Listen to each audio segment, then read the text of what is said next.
দিও না। সিরাজগঞ্জের শাহজাদপুরে এবার আশানুরূপ রোপা আমন ধানের ফলন হওয়ায় উচ্ছ্বসিত কৃষকরা। শুধু পুরুষ নয়, বাড়ির নারীরাও সমান তালে মাঠে নেমেছেন সোনার ফসল ঘরে তুলতে। এ অঞ্চলে ইরি, বোরো আবাদ কমে গেলেও আধুনিক প্রযুক্তি ও চাষাবাদ পদ্ধতির কারণে রোপা আমন ধানে আবারও প্রাণ ফিরেছে। কম খরচ, ফলন বেশি, এ কারণে কৃষকের মুখে ফুটেছে তৃপ্তির হাসি। আবহাওয়া অনুকূলে থাকায় বাম্পার ফলনের পাশাপাশি বাজারেও ধানের দাম ভালো, ফলে খুশির আমেজ গ্রাম জুড়ে। রোপা আমনে আমাদের খরচ কম হয়, কারণ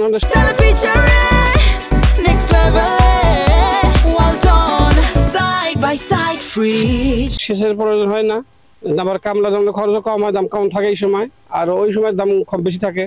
এদিক দিয়ে আমরা এখানে সাশ্রয় পাই।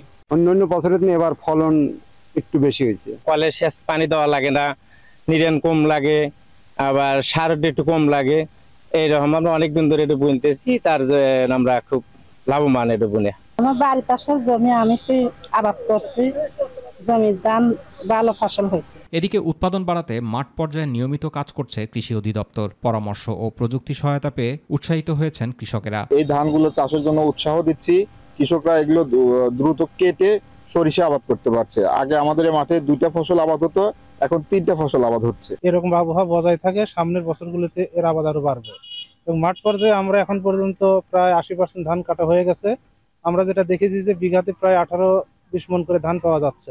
নিম্নাঞ্চল হওয়ায় বছরের বেশিরভাগ সময় শাহজাদপুরের জমি পানিতে তলিয়ে থাকে, ফলে কৃষি উৎপাদন ব্যাহত হয়। স্থানীয় কৃষকদের দাবি, সরকারিভাবে একটি স্থায়ী বাঁধ নির্মাণ করা গেলে এ অঞ্চলে 3 ফসলি চাষ স্থায়ী হবে, বাড়বে দেশের খাদ্য উৎপাদনও। জুবার রহমান, মাই টিভি নিউজ।